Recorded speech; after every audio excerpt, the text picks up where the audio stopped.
Iniciar o streaming. Já começou, Isso. já. Eu estava mandando e-mail para vocês perguntando do link, que eu não estava achando, e o meu celular pifou. Isso aí não pode entrar na gravação, não.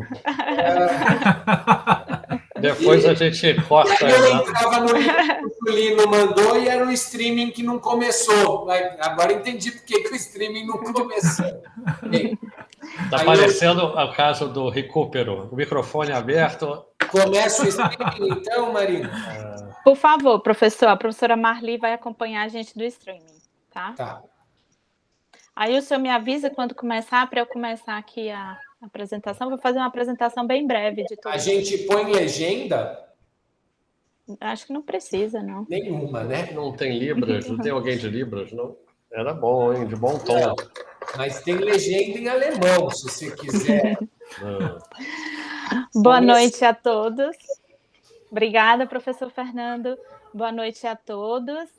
Meu nome é Marina Borba, eu sou pós-doutoranda aqui na Faculdade de Saúde Pública, supervisionada pelo professor Fernando Ait, que vai ser um dos palestrantes da noite.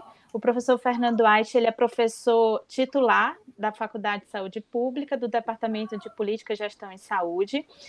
Além da fala do professor Fernando, vamos ter, com muita alegria, a fala do professor Cláudio Cordovil, que é professor da Fundação Oswaldo Cruz, Fiocruz, está agora diretamente do Rio, né, para fazer essa palestra para a gente. Então, professor Cláudio, em nome da professora Marli, presidente da Comissão de Pesquisa, gostaria de agradecer muito a sua presença, o senhor que é um dos maiores especialistas aí em doenças raras, com certeza bondade sua. Vai enriquecer muito o nosso evento. E também apresentar o Dr. Julino Soares Neto, que também é pós-doutorando aqui na Faculdade de Saúde Pública, também supervisionado pelo professor Fernando Ait. Bom, feitas as apresentações, né, faltou mencionar o nome do nosso webinar, que é Doenças Raras, Desafios para a Pesquisa, Inovação e Política, e a sequência de falas vamos começar pelo professor Cláudio Cordovil, que vai falar um pouco de uma pesquisa, um projeto internacional relacionado à inovação social farmacêutica em doenças raras. Na sequência, o professor Fernando Ait também falará um pouco dessa pesquisa.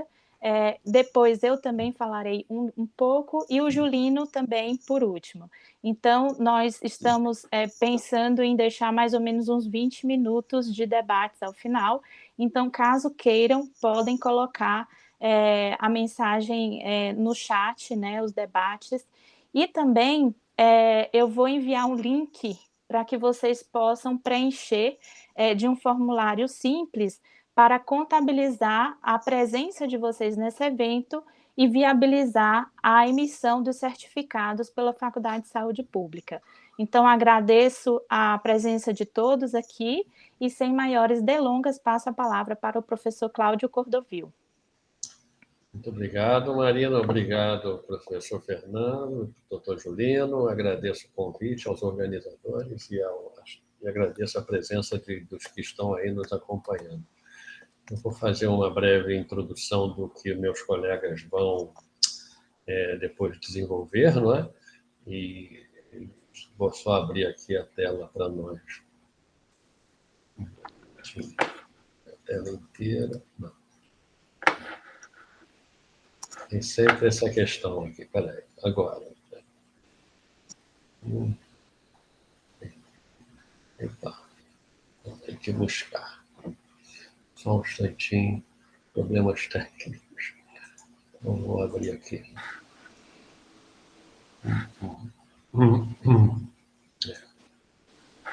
Eu acho que não entrou aqui, sabe? Eu preciso... O que eu devo fazer aqui, Marina? Na realidade é porque a guia não está aparecendo, então eu tenho que abrir, já abri na minha tela aqui o PowerPoint. Professor, tenta compartilhar a tela inteira, toda a área de trabalho. Ah, sim, ok. Vamos ver aqui. Compartilhar. Não, o problema é que não está aparecendo o PowerPoint na lista. Eu vou cancelar e vou tentar de novo. Ok. Sem problemas, a gente aguarda. Ok. Eu não sei por que não está aparecendo lá em cima nas guias, né? É porque seria um PowerPoint, talvez? Não sei. Você quer que a gente abra aqui? Sim, seria ótimo. Se alguém aí puder abrir, vocês todos têm, né? Eu agradeço e peço desculpas aí pelo transtorno. Marina cuida disso? Quer que eu... Eu estou só abrindo aqui, professor. Tá ótimo, obrigado. A sorte que eu mandei para todos. Muito bom.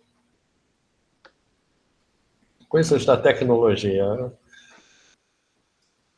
A gente está totalmente preparado, mas a tecnologia sempre nos surpreende, né?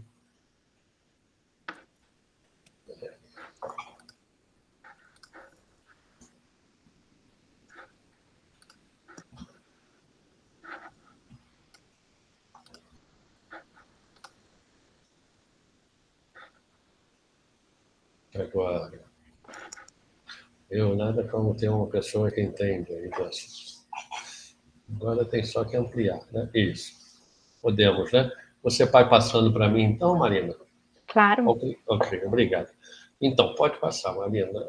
Nós vamos falar hoje sobre doenças raras, desafios políticos e de acesso e tecnologias e tudo. Eu queria antes fazer essa introdução uma curiosidade, né? Que, na realidade, vocês devem imaginar que doenças raras, enquanto doenças congênitas, malformações congênitas ou doenças genéticas, existem há muito tempo, né? Há relatos de casos há séculos atrás, os gregos e tudo, havia relatos de doenças raras, que hoje nós chamamos de doenças raras. Então, certamente elas sempre existiram entre nós, mas aí é curioso que na década de 80 surge esse movimento surge um movimento que vai suscitar uma nova designação para esse tipo de doenças, né? E esse movimento surge nos Estados Unidos por conta de uma decisão da publicação de uma emenda, né, a uma lei americana, a emenda da eficácia de medicamentos, que ela é datada de 1962, e o que dizia essa emenda? Ela alterava a Lei Federal de Alimentos, Medicamentos e Cosméticos de 1938, determinando que, a partir daquele momento, 1962, os medicamentos fossem testados clinicamente, tal como hoje conhecemos os testes clínicos. Até então, não havia essa preocupação com segurança, eficácia e qualidade de uma forma tão robusta como hoje nós observamos. Esse movimento começa em 62 por conta de todos os fatos posteriores à tragédia da talidomida, né? Eu imagino que vocês saibam que em 1957 é lançado na Alemanha um medicamento que tinha uma substância, o nome da substância era talidomida, que era vendida como sedativo e também um hipnótico, mas cujo marketing explorava a capacidade que supostamente esse medicamento tinha de aliviar enjoos matinais de mulheres grávidas.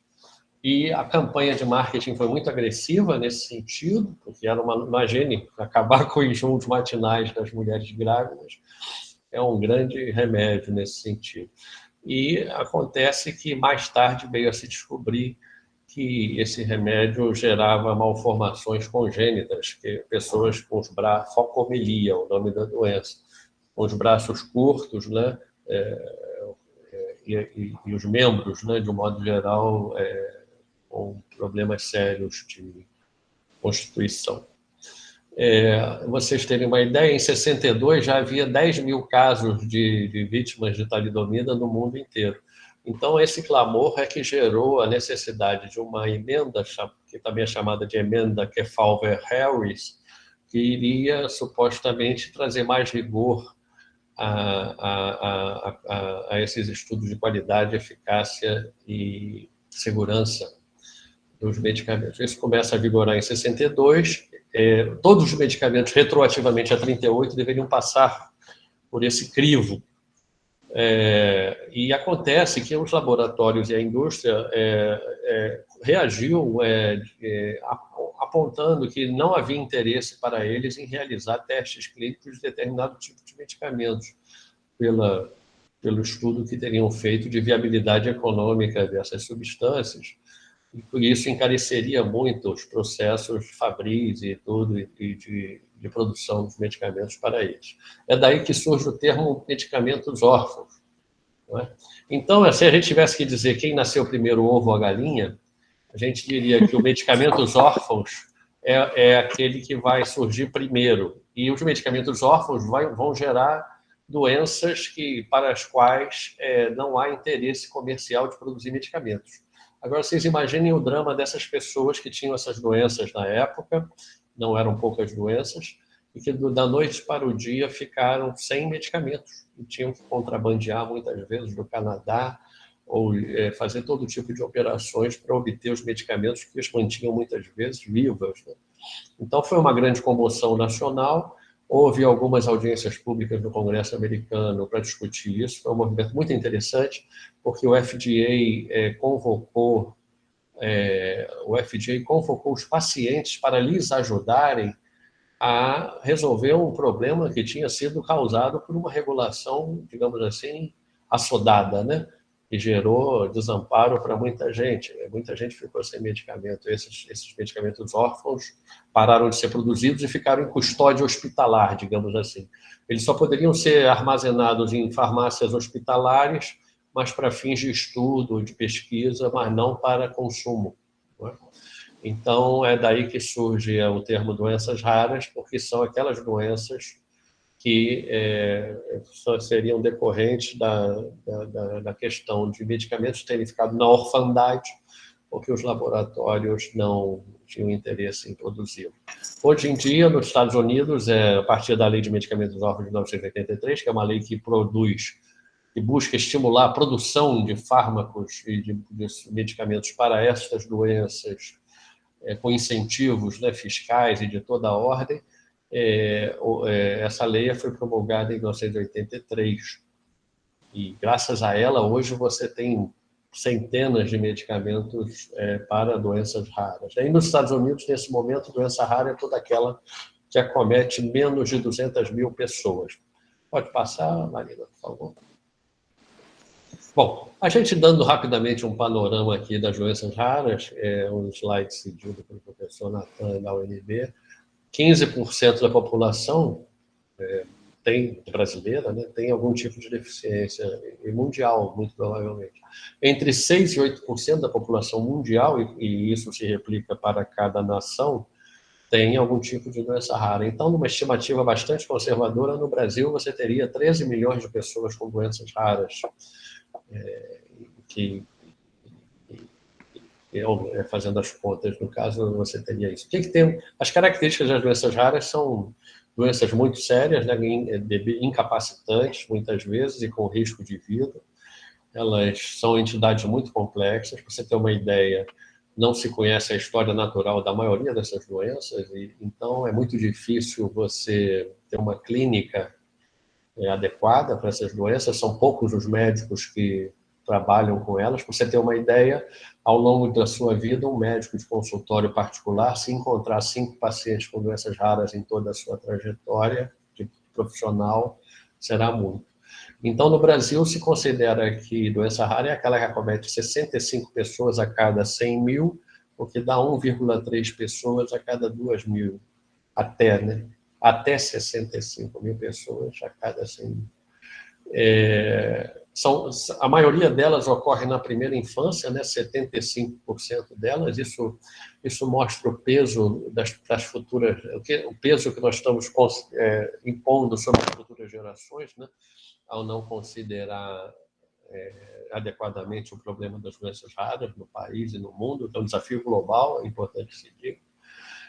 O atendimento multiprofissional é de fundamental importância, apesar dos pacientes, de um modo geral, sempre demandarem somente por medicamentos.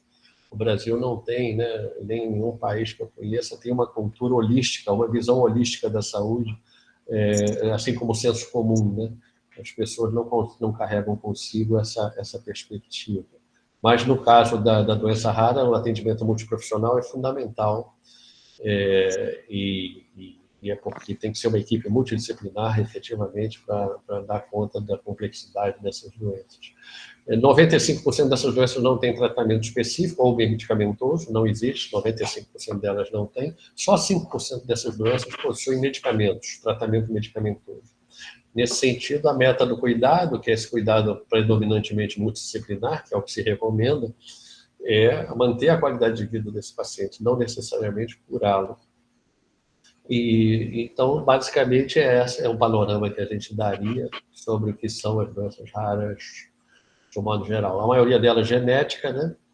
E a outra causa ambiental também. Por exemplo, um caso curioso, Portinari. Portinari tinha uma doença rara, mas causada por um fator ambiental, que é o saturnismo, ou a intoxicação pelo chumbo, né? Ele lidava com tintas muita componente de chumbo naquela época, e ficou totalmente intoxicado e morreu de saturnismo, que é uma doença rara, de fator ambiental e não propriamente genético. Pode passar, por favor. Bom, para vocês terem uma ideia, né, da prevalência do mundo inteiro, quer dizer, vocês vejam, a doença rara se caracteriza, o que caracteriza uma doença rara é a sua prevalência, não é uma entidade, um agente infeccioso, nem um agente viral. Na realidade, é um número que vai definir o que é uma doença rara ou não é, né? Então, no Brasil, como eu falei, é 65 a cada 100 mil. Na União Europeia, você pode falar de um caso a cada 2.000 pessoas, ou 5 a cada 10 mil. E aqui temos a relação de outros países, a título de curiosidade. O Brasil adota da OMS, como vocês estão vendo lá no final, 65 a cada 100 mil. Pode passar, por favor. Bom, o Brasil, a política que define o cuidado para o paciente com doença rara é instituída por uma portaria, que é um instrumento, do ponto de vista jurídico, muito frágil, né? O professor Fernando poderá, eventualmente, comentar isso. É curioso que a doença rara tem uma política regulada por portaria, e a Conitec, por exemplo, que foi alvo de uma CPI ontem, seja determinada a criação por uma lei, né? Isso mostra bem o descompasso significativo aí na questão da força dessas políticas, né? Então, a portaria 199 institui a Política Nacional de Atenção Integral à Pessoa com Doença Rara, aprova as diretrizes para atenção integral e institui incentivos financeiros de custeio de centros de referência, né, que nós vamos falar daqui a pouco. Define, como eu já falei, essa portaria que define, né, que o Brasil doença rara é aquela que acomete até 65 pessoas a cada 100 mil. Essa portaria também estabelece as responsabilidades dos entes federativos, né, estados e municípios e União, e define procedimentos para prestação de serviços por estabelecimentos de saúde, que são os serviços de atenção especializada em doenças raras e o serviço de referência em doenças raras. Pra vocês terem uma ideia, nesse momento no Brasil, estima-se porque essa contagem eu fiz a última há 3 meses atrás, nós tínhamos 20 centros de centros de referência, ou seja, somando-se tudo, serviço de atenção e serviço de referência, nós teríamos 20 autorizados num país de dimensões continentais. Como é que se garante a mobilidade desse paciente para ir se tratar num outro estado, numa outra cidade? Isso não está resolvido. Ao passo que na União Europeia você tem políticas de mobilidade para tratamento também. Próximo. Bom, aí você tem vários desafios das doenças raras, né, que eu não posso me alongar, porque não é o objeto aqui da nossa conversa. O acesso ao diagnóstico é muito difícil, você tem a jornada do paciente durante muitos anos em busca de um diagnóstico. Há casos de 20 anos você percorrer todas as unidades hospitalares da sua região ou do SUS em busca de um diagnóstico. Na média, calcula-se que sejam 7 anos. Né? Isso causa muita aflição às pessoas. A classificação internacional de doenças agora, só recentemente, aumentou substancialmente o número de doenças raras com CID. Então, são pessoas de alguma forma invisíveis ou que têm doenças invisíveis, né? porque não estão catalogadas no CID, digamos assim. E muitas delas não têm apresentação exterior, uma fisiopatognomia, como se diz, né? Não tem características exteriores de doença, e muitas vezes essas pessoas são discriminadas porque têm piti, ou estão inventando coisa. Tem a síndrome da fadiga crônica, que é bem alvo de bastante discriminação e preconceito, porque as pessoas, são mulheres, a maioria de suas vítimas são mulheres, e são tidas como preguiçosas, ou criadoras de casa, ou pessoas que não querem nada, cansadas eternamente. Há muita discriminação. O acesso a tecnologias também é muito difícil, por várias razões. Primeiro, que os medicamentos são de altíssimo custo, até para a compra por sistemas públicos de saúde. É um investimento pesado, apesar dessas doenças acometerem poucas pessoas, né? Cada uma tomada individualmente. No global, no cômputo global, nós temos 13 milhões de pacientes, mas tomadas isoladamente, essas 6.000 a 8.000 doenças, que é o que se calcula que sejam as doenças raras, segundo a OMS, elas acometem poucas pessoas, e isso faz com que os medicamentos, a maneira da indústria recuperar o seu investimento é bastante desafiadora, porque você tem que recuperar um investimento com uma quantidade, uma clientela potencial muito pequena. E essa alegação da indústria para não produzir com tanta disposição, digamos assim, medicamentos para doenças raras, apesar de ter aumentado muito a produção ultimamente, né? Já se pode dizer que a galinha dos ovos de ouro da indústria farmacêutica, no momento, são os medicamentos para doenças raras. O outro desafio é a elaboração e atualização de protocolos clínicos. Quando você tem um medicamento desses incorporado ao SUS, ato contínuo, você teria que ter um protocolo clínico indicando como vão ser os critérios de diagnóstico da doença, a indicação do tratamento, aquele medicamento é indicado para tratamento especificamente de que grupo de pacientes daquela doença, quais os critérios de inclusão e exclusão de pacientes dessa indicação, quais os esquemas terapêuticos, como é que vai se monitorar e acompanhar esse paciente, são os protocolos clínicos e diretrizes terapêuticas produzidos pelo Ministério da Saúde, que devem conter essas informações.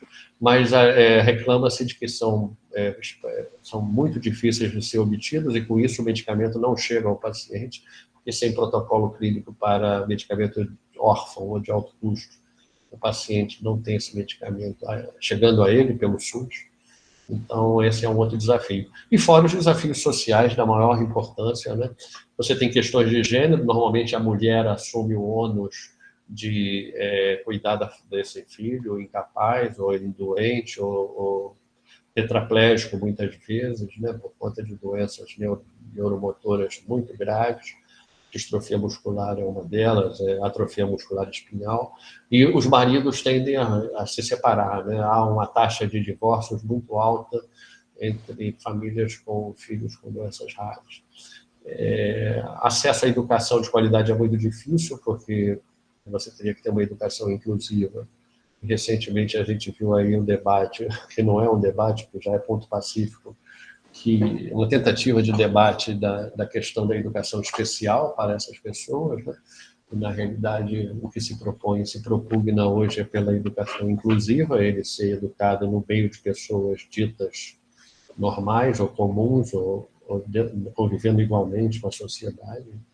Você tem desigualdade social muito grande, porque a deficiência que acompanha essas doenças, muitas vezes, gera a restrição de oportunidades de emprego e de renda, né?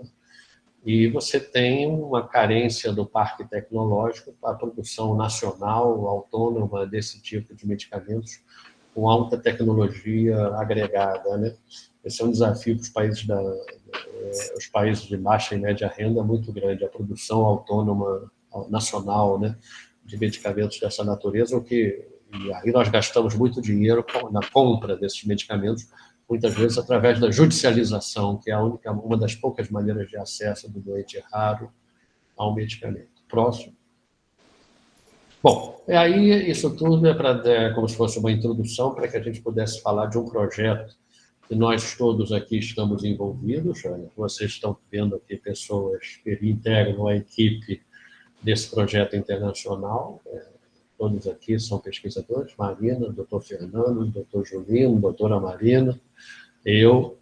Somos o time brasileiro de um projeto fascinante, que é um projeto transnacional, que envolve Brasil, Canadá, França e Holanda, chamado, nós batizamos o nosso projeto de inovação, o projeto SPIN, que o nome completo seria Inovação Social Farmacêutica para atendimento de necessidades médicas, para necessidades médicas não atendidas. Inovação Social Farmacêutica para necessidades médicas não atendidas.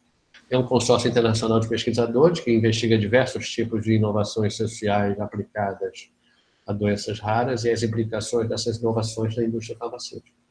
São 18 pesquisadores, os 4 brasileiros estão aqui, e temos temos assim, os maiores luminares na área de estudos sociais da farmácia e da saúde, né, estão nesse consórcio nosso. Vocês têm aí o site, se tiverem curiosidade, para ver aí o nosso projeto. E tem uns dados que são muito peculiares e curiosos que eu queria dirigir-me aí especialmente aos graduandos, né? Mostrar a eles assim, fatos curiosos que acontecem no mundo acadêmico que pode ser estimulante, né? Para essa garotada, essa juventude que está chegando agora aí à universidade. Então, próximo, por favor. Bom, teríamos que definir o que é inovação social. É todo programa, política, procedimento, processo ou projeto que visa resolver um problema social e, em última análise, mudar os fluxos de recursos de autoridade, rotinas sociais e valores culturais do sistema social que, primeiramente, suscitou o problema. Essa é a definição de nossa preferência, mas o nosso consórcio está trabalhando duramente para consensuar, pactuar uma definição com os 18 pesquisadores, a mais adequada para a nossa realidade de projeto. É um projeto transnacional que envolve países de alta renda e de média renda, então o que a gente chama de norte global e sul global. Então nós temos aí algum exercício epistêmico, intelectual, para definir um melhor conceito de inovação social que atenda a todas as nossas realidades. Próximo, por favor. Bom, então, como é que a gente chega a integrar esse grupo internacional? Isso é muito curioso. É aqui que entra o meu estímulo, a minha palavra para os graduandos e graduandas. Né? Na realidade, eu só vim saber depois, mas ainda em outubro de 2018 surge um edital lançado por essa plataforma Transatlantic Platform, que ela visa fomentar projetos na área de ciências sociais e humanidades, visando e esse edital especificamente visava o aprofundamento da compreensão da inovação social. Então, é um fundo que subsidia essa bolsa, esse edital, era um fundo composto por diversos países, o Brasil representado pela FAPESP, e com muita honra, né, nós estamos aí representados, e o convite veio a mim pelo Conor Douglas por uma razão muito peculiar. Em 2015, março de 2015, eu tinha lido um artigo do Conor muito bom sobre doenças raras e engajamento público com a ciência, e fiquei muito estimulado e mandei um e-mail para ele, elogiando e me oferecendo para que pudéssemos escrever um artigo juntos, né? Ele mandou uma resposta muito gentil, ficou muito sensibilizado com o convite e ficou por isso mesmo, porque ele naquele momento estava muito ocupado com outras questões. Mas eis que em 2018, mais precisamente em um mês antes, né, um mês depois do edital, em novembro, ele me procura perguntando se eu não gostaria de participar desse projeto de pesquisa internacional com ele.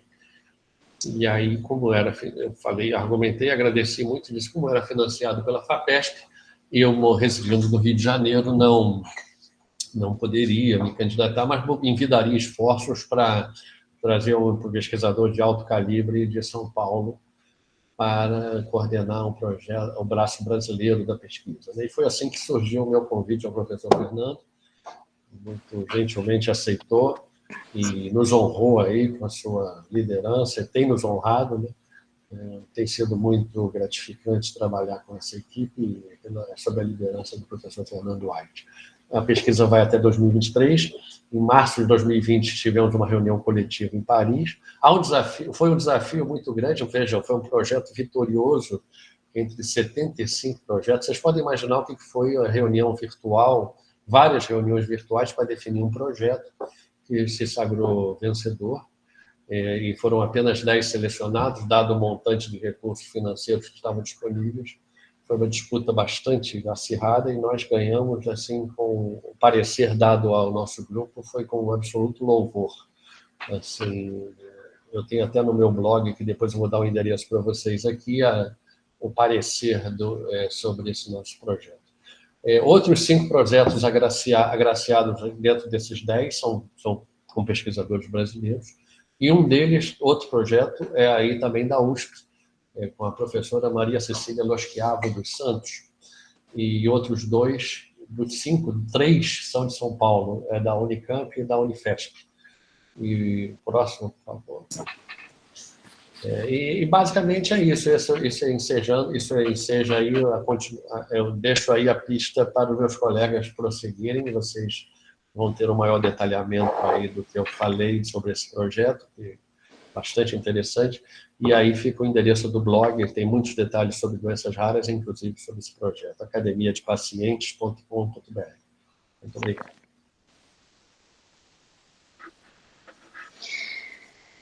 Obrigado, Maria. Nós que agradecemos, professor Cláudio, e já aproveito para passar a palavra para o professor Fernando Aite. Bem, boa noite a todos e todas. É um prazer, né, estar aqui mais uma vez no simpósio de iniciação científica da USP. Acho que é um evento que a gente sempre investe, porque o futuro da ciência brasileira está em vocês, e é importantíssimo que vocês entendam o que é pesquisa dentro do ambiente acadêmico, né? Geralmente o aluno de graduação está muito envolvido com a parte de ensino, e a iniciação científica é uma oportunidade de conhecer o que é essa importante atividade acadêmica que é a pesquisa. Para parabenizar na pessoa da presidente da comissão de pesquisa, a professora Marli, mais esse evento, Marli que sempre também investiu muito na formação dos nossos alunos para pesquisa e foi nossa parceira para a divulgação das pesquisas que a gente desenvolve no Centro de Pesquisa em Direito Sanitário da USP. E para esse evento, né, para esse ano de 2021, a gente selecionou uma das pesquisas, que é a inovação social farmacêutica. Eu vou também compartilhar aqui os slides com vocês. Então, só aqui um minuto. Aqui. Estão vendo, Marina, direitinho? Sim. Sim. Só precisa ampliar a tela, né? Olha a apresentação, né? Pronto. Então, o nome do projeto como o Cláudio já adiantou, né? Inovação social farmacêutica para necessidades médicas não atendidas. Especificamente, estamos focando em doenças raras. Poderia ser, por exemplo, também doenças negligenciadas, mas a parceria internacional com países do norte, né, global, países ricos, nos fez focar mais nas doenças raras, porque esse é um problema comum do sul e do norte global. As doenças negligenciadas, que também podem ser classificadas como necessidades médicas não atendidas, elas são doenças mais prevalentes e problemas mais comuns do sul global, e aí não havia muito diálogo com os nossos parceiros internacionais. Então, aqui já vai uma primeira dificuldade do que é fazer pesquisa de um país periférico no mundo, como o Brasil, né? A gente, de certa forma, tem dificuldade de colocar a nossa agenda de pesquisa, seja por falta de financiamento, seja por falta de interesse dos parceiros internacionais em problemas que não são deles, e aí a gente acaba tendo algumas limitações. É uma pesquisa muito rica, porque envolve diferentes instituições, duas grandes instituições brasileiras, a Universidade de São Paulo e a Fundação Oswaldo Cruz, e 3 universidades internacionais de renome, a Paris Ministec, na França, a Utrecht, na Holanda, e a York University, no Canadá.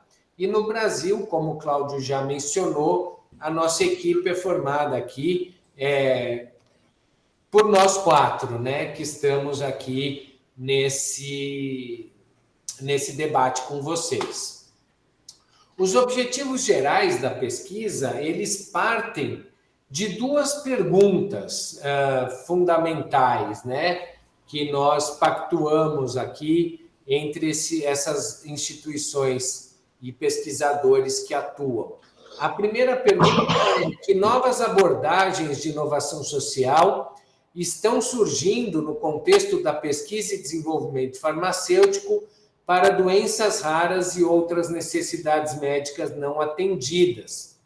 Então, o primeiro foco do nosso objetivo é mapear o que tem de inovação social farmacêutica nesses 4 países para atender essas necessidades médicas que o mercado, o mainstream do mercado farmacêutico não está cuidando.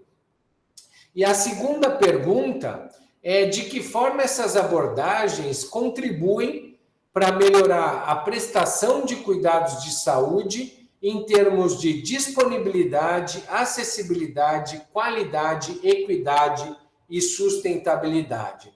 Então, aqui, né, primeiro, mapear o que poderia ser chamado de inovação social e, num segundo momento, identificar, dentro dessas inovações sociais, de que forma elas ajudam a ampliar a disponibilidade do fármaco, a acessibilidade do fármaco para as pessoas que precisam, a qualidade desses fármacos, a equidade em termos de distribuição para os grupos mais vulneráveis e a sustentabilidade em termos, principalmente, de recursos orçamentários e financeiros.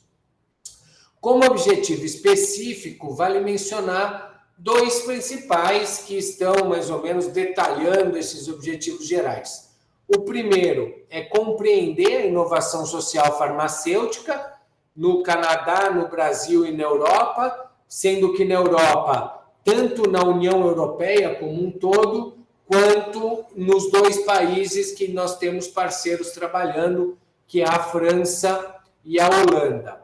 E um segundo objetivo que eu acho que é muito legal e a gente espera que ele seja cumprido plenamente é desenvolver um fórum aberto e permanente para discutir os novos modelos de inovação social farmacêutica e tentar ampliar esses modelos, angariar novos adeptos para modelos que visem a equidade, a melhor distribuição dessas inovações farmacêuticas para a população em geral, principalmente aos grupos mais vulneráveis, né? Só para ter uma ideia do que a gente está falando, pensem numa inovação farmacêutica, a vacina para a Covid-19. Se a gente olha a acessibilidade da vacina no mundo, os países mais pobres, o que a gente chama de sul global, pouco mais de 3% da população deles teve acesso às vacinas até o momento, enquanto os países do norte ou em desenvolvimento, como o Brasil, já têm muito mais acesso a essa nova tecnologia. Isso porque é uma vacina para uma pandemia de interesse global. Imaginem uma inovação farmacêutica para doença rara, que já é periférica, já é para grupos vulneráveis, com poucos interessados, com pouco interesse econômico, né? isso fica muito mais sério. Então, o que a gente procura é, com essa pesquisa, aumentar o potencial de equidade que essas inovações sociais que vêm surgindo nesses países podem possuir. Como método, a nossa pesquisa trabalha com 4 grandes eixos ou pacotes de trabalho, segundo a terminologia em inglês, né, que são os working packages. O primeiro pacote de trabalho é um mais de gestão, que é a coordenação do projeto. Então, tem uma coordenação geral do projeto que está em York, no Canadá, com o professor Douglas Connor, e as coordenações nos países. Aqui no Brasil, o projeto é coordenado por mim, com a coordenação adjunta do professor Cláudio. Na França, é coordenado pela professora Vololona, que é uma russa radicada na França há muitos anos, e na Holanda é coordenado pela professora Ellen Moers, da Universidade de Utrecht. E, além disso, né, nesse pacote, a gente organiza os relatórios para entrega aos nossos financiadores e para a difusão do conhecimento em geral. O segundo pacote de trabalho é o do mapeamento dos contextos sociais, econômicos, políticos e regulatórios enfrentados pelas inovações farmacêuticas. Então, identificar o contexto em que essas inovações acontecem no Brasil, na Holanda, na França, na Europa, no Canadá, e identificar como esses contextos favorecem as inovações e impulsionam para que elas sejam bem-sucedidas, ou, pelo contrário, como esses contextos podem dificultar as inovações sociais e representar obstáculos, inclusive, que transformam uma boa inovação social num fracasso, né? Então, esse é um campo do trabalho que hoje está sendo tocado aqui no Brasil pela professora Marina, e ela vai explorar um pouco esse campo, esse eixo da pesquisa.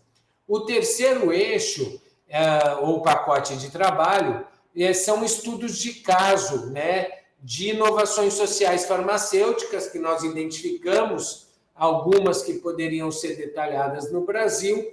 Estamos fazendo um estudo em profundidade e vamos apresentar aos parceiros internacionais, fazer cruzamento de dados, etc. No Brasil, quem está comandando a pesquisa de campo é o Dr. Julino, e ele também vai apresentar alguns detalhes desse aspecto da nossa pesquisa. E o último pacote de trabalho é o desenvolvimento, organização e hospedagem de eventos de divulgação científica. Infelizmente, o primeiro evento internacional era para ter sido feito no Brasil no ano de 2021, nem preciso dizer que isso não ocorreu, e também não preciso explicar por que isso não ocorreu.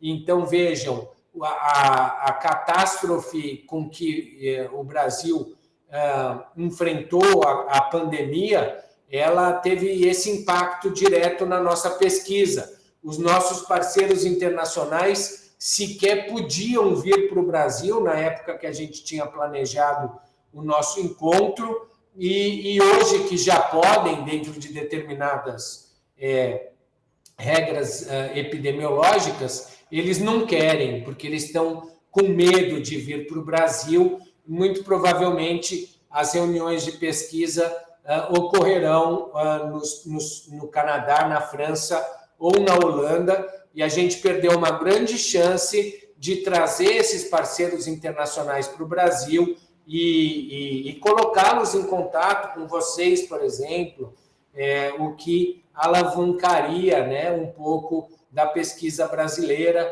da internacionalização da pesquisa no Brasil.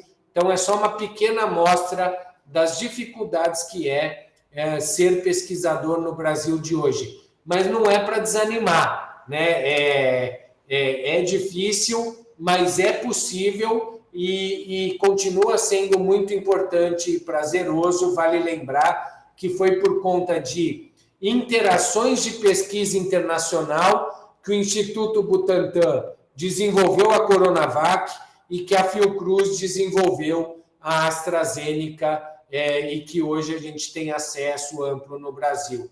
Então, vale a pena investir, por mais que seja difícil.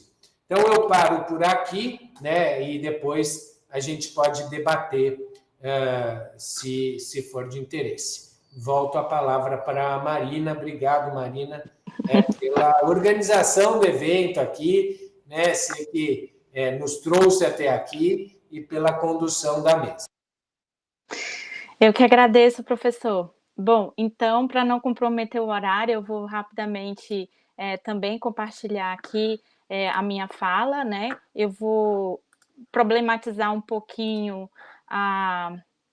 um dos working packages, né? O 2, o WP2, como a gente chama, e ele como o professor Fernando já falou, ele é um dos braços, né, desse projeto temático, né, que é transnacional, é um dos braços do SPIN, e ele é focado especificamente no mapeamento, né, dos contextos sociais, econômicos, políticos e regulatórios enfrentados pelas inovações sociais farmacêuticas, né? Lembrando que aqui a gente, dentro das necessidades médicas não atendidas, o foco da pesquisa é em doenças raras, né? Após esse mapeamento, nós iremos fazer um estudo comparativo desses contextos brasileiro, canadense, francês e holandês. Então, a gente espera, né, trazer aí resultados muito interessantes, tudo com a finalidade de promover as inovações sociais farmacêuticas, né? Eu vou apenas contextualizar, problematizar, na verdade, cada um desses contextos para que vocês possam compreender a relevância desse mapeamento dos contextos e para depois, posterior comparação. O professor Cláudio, ele já mostrou esse cenário, né, de quantidade de pessoas afetadas pelas doenças raras no mundo e também no Brasil. Então, só para problematizar, né, por que esse aprofundamento, né, essa investigação acerca do contexto social é relevante para essa pesquisa. Porque, dado esses números, né, dado o cenário social que se apresenta, especificamente a capacidade de mobilização das associações de pacientes para mudar, para melhorar a qualidade de vida de pessoas com doenças raras. E foi a partir dessa mobilização social, inclusive, que aconteceram em países como nos Estados Unidos, como também na França, que houve um novo paradigma de abordagem dessa questão política, né, sob o ponto de vista político e regulatório das doenças raras, que é a abordagem de saúde pública. Inclusive, o professor Cláudio até falou, né, que o termo, né, correto é doenças raras no plural.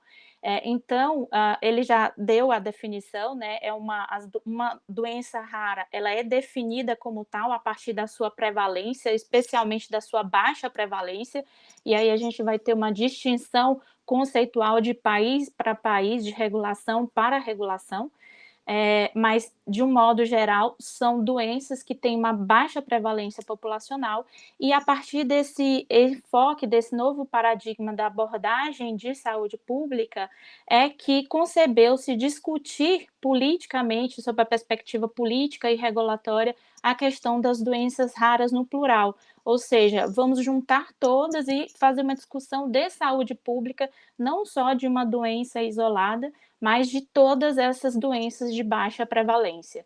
Então, a capacidade de mobilização social que associações de pacientes tiveram na França são tão importantes que, por exemplo, o professor Fernando Aich, no livro dele sobre democracia sanitária e direito à saúde, ele aborda, né, o surgimento desse termo democracia sanitária, quando ele define esse termo, a partir dessa mobilização que associações de pacientes na França fizeram. E foram associações de pacientes focadas em doenças raras, né? Então, só para problematizar um pouco a questão do contexto social. Em relação ao contexto econômico, um pouco da problematização, né, que inclusive o professor Cláudio já trouxe, é a questão do custo específico de medicamentos órfãos, né? Há um custo muito elevado, as tecnologias são de ponta, né? Então, se a gente parar para pensar aquele dado que o professor Cláudio trouxe, de que 80% das doenças raras são doenças genéticas, hoje o que a gente tem de tecnologia de ponta em tratamento de doenças genéticas são as terapias gênicas, que têm um custo altíssimo, né? Então, como nós vamos abordar, né, por exemplo, no Brasil, que a nossa Constituição Federal de 1988 universalizou o direito à saúde, incluindo também pacientes com doenças raras. Como é que nós vamos cuidar desses pacientes com doenças raras no âmbito da saúde pública? Se são tecnologias que têm um custo extremamente caro, são excessivamente caros, e o benefício é para um grupo muito reduzido de pessoas, né? Então, nós temos aqui o contexto econômico, o cenário econômico, ele vai influir diretamente naquilo que o professor Fernando acabou de falar, em sucesso ou fracasso de uma inovação social farmacêutica. Aqui no Brasil, qual é a nossa realidade?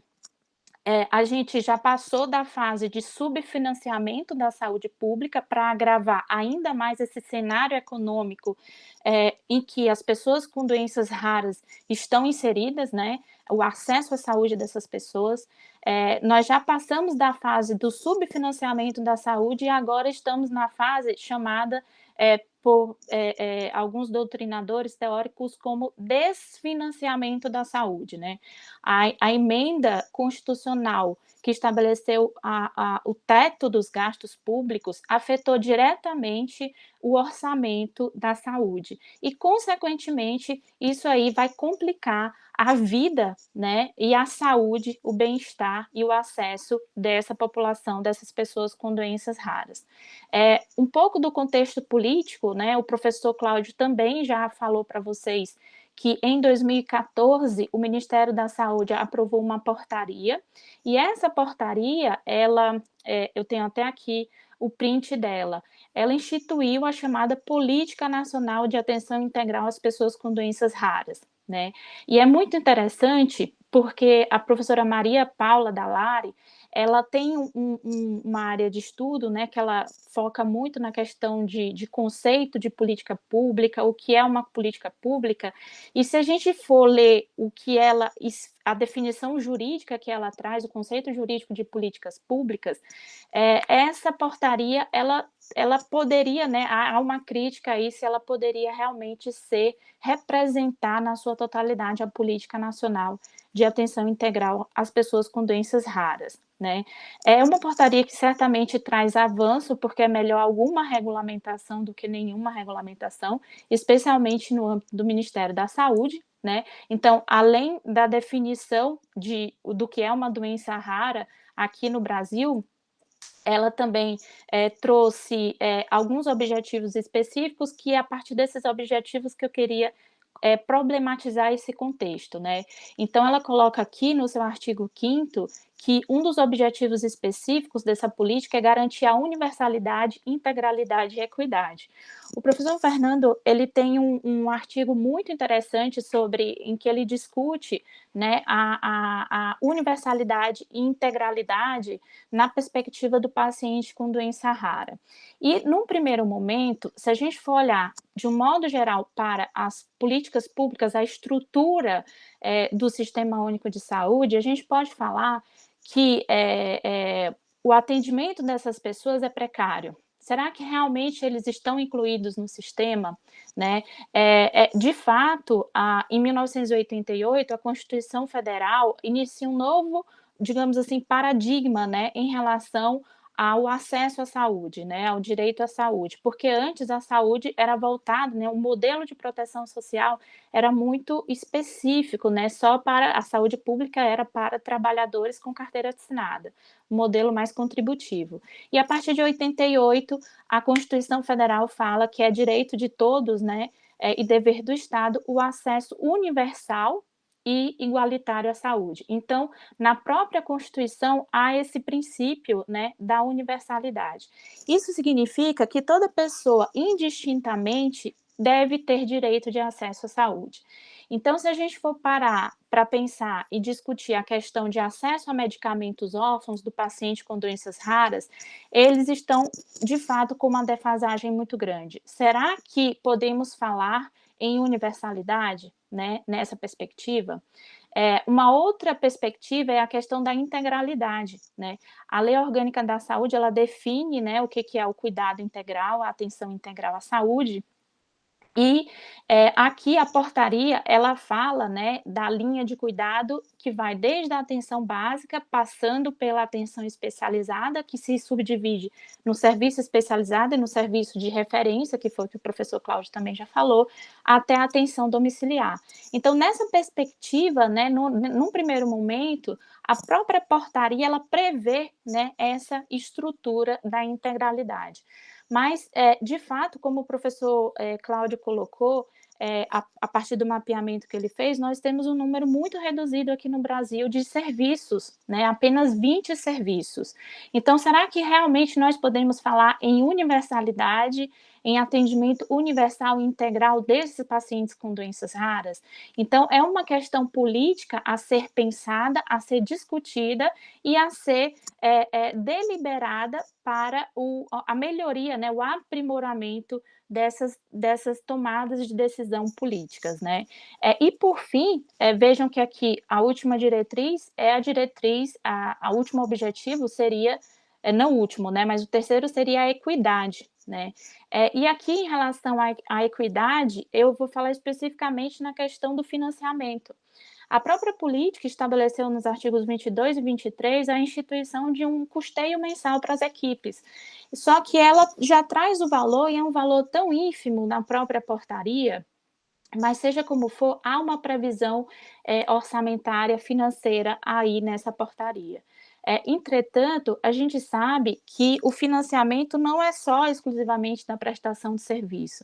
A gente deve se preocupar também com financiamento da questão de medicamentos, né? E isso realmente, o professor Cláudio falou também, que nós temos um problema, porque a Conitec, ela tem a lei que regulamenta, enfim, a Conitec, ela acaba não permitindo o cumprimento dessa equidade, que também, além de estar aqui na política nacional, ela também está na Constituição Federal. O professor Fernando Aich, ele defende que quando a Constituição fala acesso igualitário, né, acesso universal e igualitário, dentro dessa palavra igualitário, a gente está contido aí a palavra equidade, que significa tratar desigualmente os desiguais à medida da sua desigualdade. Então, será que de fato esses objetivos estão sendo cumpridos, né? Então, é uma forma de problematizar esse contexto social. E, por fim, o contexto regulatório, né? Essa questão regulatória, ela é uma questão que ela deve ser pautada, né, em capacidades, no desenvolvimento de regulação a partir de capacidades muito específicas para a gente produzir uma regulação excelente. Hoje, se a gente for olhar para a política pública de doenças raras, ela não é só essa de 2014, é uma política muito mais ampla, e aí a gente tem alguns problemas, como, por exemplo, a própria questão terminológica, né? A primeira portaria que instituiu a Política Nacional de Medicamentos no Brasil se referiu a medicamento de dispensação excepcional, né? E aí, cada política que foi sendo sucedida foi mudando essa terminologia, né, de medicamento órfão, né, o que a gente conhece como medicamento órfão, para componente especializado, enfim. Então, isso é uma dificuldade, né, regulatória, é um problema regulatório que dificulta o acesso dessas pessoas a essas tecnologias. Lembrando que as boas práticas regulatórias, né, são uma estratégia de fortalecimento dos sistemas de saúde que foi afirmada pela Organização Mundial da Saúde, e, para finalizar, em termos de necessidades médicas não atendidas, né, no contexto das doenças raras, os pacientes acabam pressionando os órgãos regulatórios, como a Anvisa e Conitec, para agilizar esses processos de incorporação, né? Então, fechando aqui a minha fala, para passar a bola para o Julino, a relevância desse projeto é tentar mostrar quais são os principais obstáculos que impedem as inovações sociais farmacêuticas de terem sucesso, né? Como ao fazer esse mapeamento e, inclusive, comparar com outros países, a nossa expectativa é de alcançar uma equidade em saúde, superando as desigualdades e vulnerabilidade. Então, para não comprometer aí a nossa fala, já passo a palavra para o Julino. Obrigado, Marina, pela brilhante apresentação. Vou subir aqui a minha apresentação.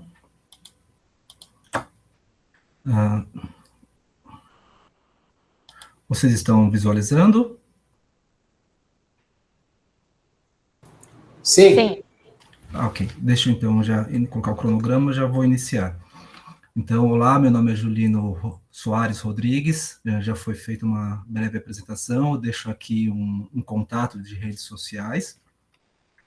Bom, primeiramente, então, eu gostaria de fazer um agradecimento à Universidade de São Paulo, à Faculdade de Saúde Pública, ao CPDIS, em nome do professor Dr. Fernando White, professora doutora Marina, ao professor Cláudio Cordovil, que são pesquisadores que têm me ensinado muito sobre pesquisa, sobre novos conceitos em doenças raras, e também agradecer a todo o time internacional do Projeto SPIN. Por fim, agradecer à Fundação de Amparo à Pesquisa, que concedeu uma bolsa que possibilitou, então, o desenvolvimento dessa pesquisa com esse financiamento. Bom, o professor Fernando White e a doutora Marina, então, já apresentaram um pouco da estrutura do projeto, a Marina falou um pouco sobre o pacote de trabalho 2, e agora eu vou falar com vocês um pouco sobre o pacote de trabalho 3, tá? Esse pacote de trabalho 3, ele está dividido em 3 diferentes eixos, tá? Então, um envolve estruturas regulatórias alternativas para cobertura, tá? E aí, nesse caso, então, eu vou falar sobre acordos de compartilhamento de risco. O segundo são parcerias para pesquisa e desenvolvimento, e aí o caso que eu vou abordar com vocês é as parcerias de desenvolvimento produtivo. E, por fim, o terceiro eixo são as formas alternativas de financiamento e licenciamento, e aí eu vou abordar com vocês as vias aceleradas de aprovação. Bom, o método que estou utilizando nesse estudo de caso, então, é revisão da literatura científica, levantamento de documentos e entrevistas com informantes-chaves. E é importante destacar que esses informantes-chaves são não apenas por serem especialistas, mas também por serem pessoas que estão envolvidas diretamente com esse assunto, que elas sofrem as influências dessas políticas públicas. Bom, o primeiro eixo que eu vou apresentar para vocês, o primeiro caso, então, é sobre as estruturas regulatórias alternativas e os acordos de compartilhamento de risco. Esses acordos de compartilhamento de risco, então, eles são quando o pagamento ele está vinculado à coleta de novas evidências quanto à efetividade em vida real ou condições reais de uso, tá? Bom, existem muitos modelos de compartilhamento de risco. Em resumo, um dos modelos que eu posso apresentar para vocês para ilustrar esse estudo de caso é quando o pagamento por esse tratamento, ele fica vinculado ao desfecho, ou seja, é avaliada a performance desse tratamento. Então, se o paciente ele teve um efeito positivo esperado, então é feito o pagamento, tá? Então, por isso que são acordos de compartilhamento de risco, porque caso o paciente não tenha esse desfecho esperado, e aí existem uma série de complicações quanto a a avaliação desses desfechos, mas caso o paciente não tenha esse desfecho esperado, então a empresa farmacêutica ela acaba arcando com o custo. Existem outros modelos e outros conceitos para acordo de compartilhamento de risco. Esse é apenas um que eu estou apresentando para vocês. Bom, já foi falado bastante também sobre a questão do contexto, né, dessas políticas públicas, do nosso estudo, mas é fundamental a gente reforçar isso, porque, é como fala o ditado, se você não escuta a música, você não entende a dança, tá? Então, por que está acontecendo essa inovação em termos de compartilhamento de risco? Primeiro, porque existe eu separei aqui 3 variáveis que eu considerei que são importantes. A primeira é porque existem muitas pressões dos movimentos sociais, das organizações de pacientes de doenças raras, e aí quero só fazer um parênteses, porque quando fala em doenças raras, é importante dizer que isso tem a ver com todos nós, tá? Porque nós estamos em curso de desenvolvimento de uma medicina de alta precisão, então essa luta dos pacientes, essa questão dos pacientes de doenças raras, tem a ver com toda a nossa sociedade, não apenas com os pacientes, tá? Então, existe uma pressão desses pacientes, desses movimentos sociais, e essas pressões, elas têm um impacto relacionado à racionalização dos custos, né? Então, esses medicamentos muitas vezes são caríssimos, isso tem um impacto muito grande nos sistemas de saúde. Uma das complicações que tem em incorporar essa medicação, além do custo, é relacionado à questão dos dados, né? Muitas vezes as pesquisas de doenças raras, elas não têm a mesma robustez que tem para outras doenças com maior frequência. Então, para fazer essa análise de custo-efetividade, acaba sendo muito mais complexa para a nossa agência de avaliação de tecnologias em saúde. Então, dentro desse contexto de pressão, custos, de avaliação de performance e desempenho dessas tecnologias, né, você tem aí, então, esses acordos de compartilhamento de risco. E é sempre importante lembrar o trabalho da Conitec, né, porque no final, ela tem que responder a Conitec. Estamos recebendo por aquilo que nós estamos pagando? Então, obviamente que eu estou fazendo aqui um resumo da ideia de avaliação de tecnologia de saúde, mas é fundamental para todos nós avaliar a questão da segurança se estamos realmente recebendo por aquilo que nós estamos pagando. Bom, para fazer o fechamento desse primeiro estudo de caso, então estou utilizando aqui uma matriz FOFA ou uma matriz SWOT, para tentar fechar um pouco a ideia desse primeiro caso de compartilhamento de risco. Então, quais serão os desafios para esse modelo que está surgindo no Brasil, que está iniciando no Brasil e em diversos outros países? Primeiro, questões relacionadas à economia de recursos, porque são tratamentos caros, e à medida que eles vão sendo desenvolvidos esses acordos, esses compartilhamentos, a gente pode fazer um melhor uso racional dos nossos recursos, e também algo que é fundamental, não só para esses medicamentos, mas para todos os medicamentos, que é a questão de avaliar o desempenho dessas tecnologias, né?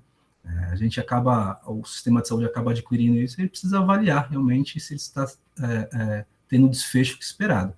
Uma das fraquezas é que a legislação ainda está em desenvolvimento, toda a nossa base normativa ainda está em desenvolvimento.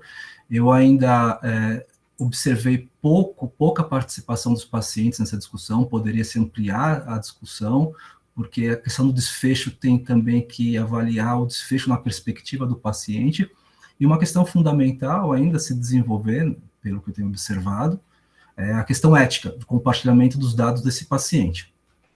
Essa modalidade de cobertura, ela traz ótimas oportunidades, por exemplo, conhecer mais o paciente, trazer evidências de vida real para o nosso sistema de saúde e tentar diminuir a judicialização, que tem um impacto muito negativo no nosso sistema de saúde.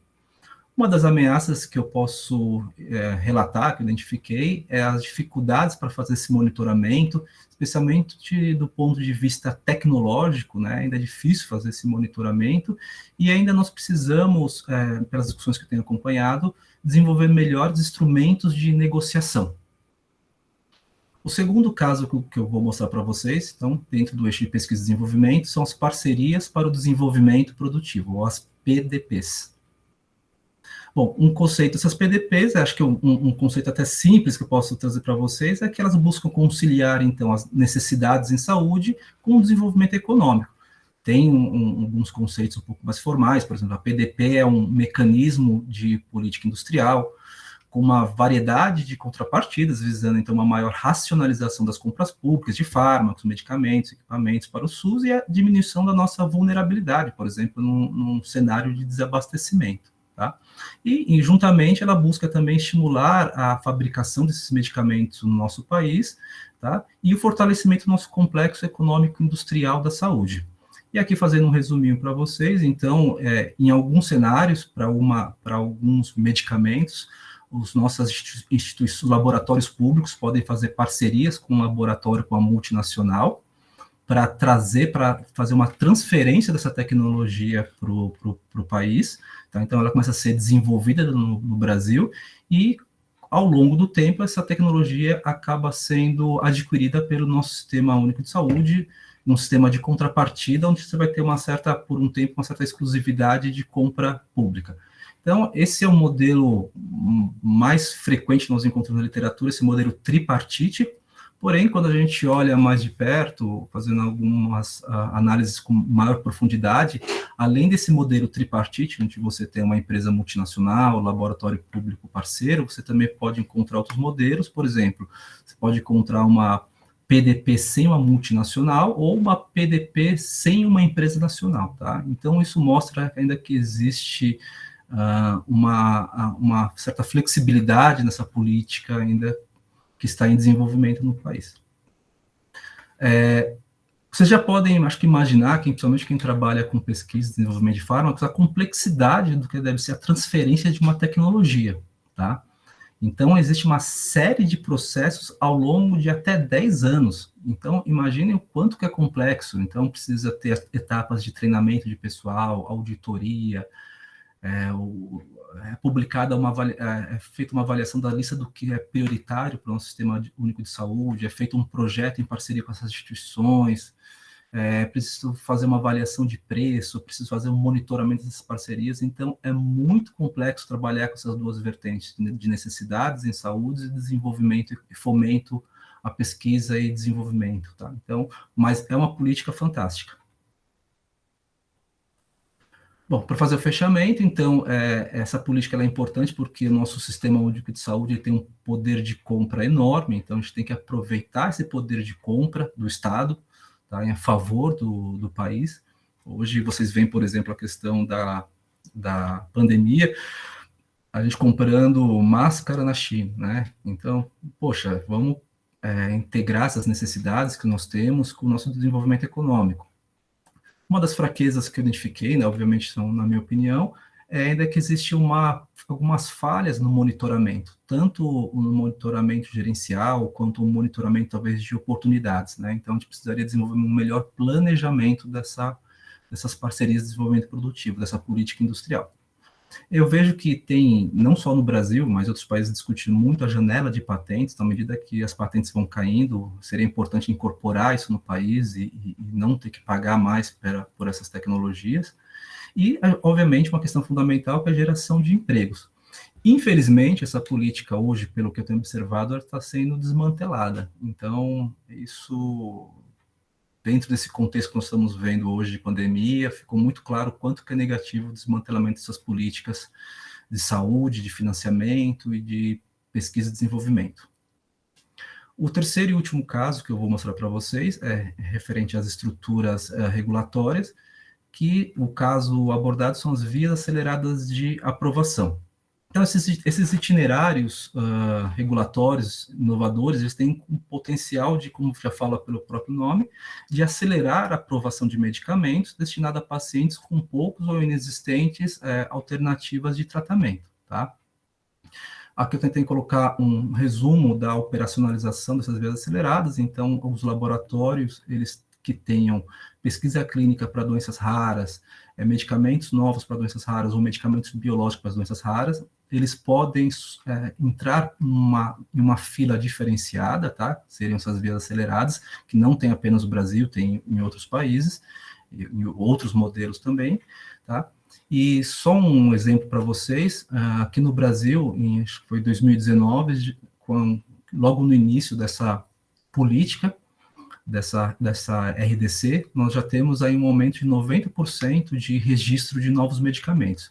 Outro impacto positivo dessa política é que o Brasil ele precisa atrair mais pesquisas clínicas, né?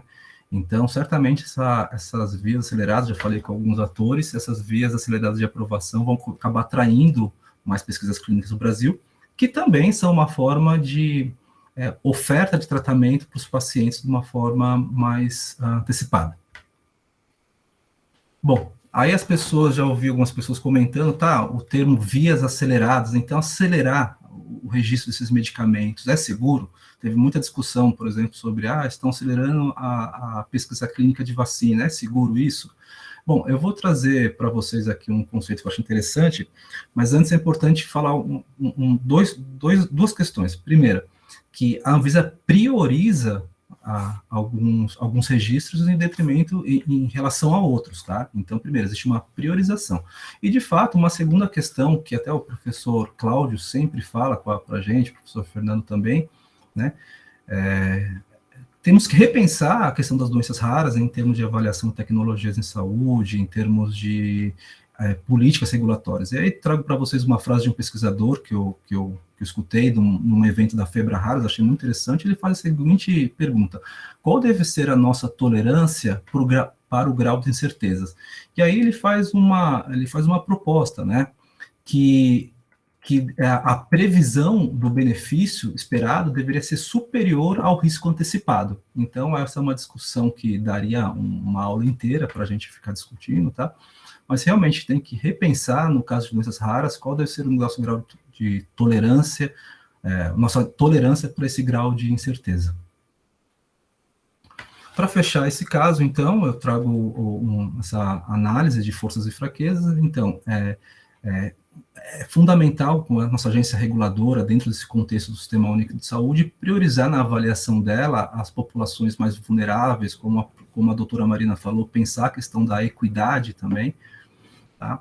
Então, é importante, nessa processo de avaliação, considerar esses outros aspectos da bioética, de priorização de grupos mais vulneráveis. Outro aspecto que eu acho importante falar em relação às fraquezas é que eu ainda não identifiquei, talvez já tenha, a questão da análise do impacto regulatório. É uma política recente, então a gente precisa esperar um pouco mais para pegar uma série histórica maior para avaliar qual está sendo o impacto dessa política.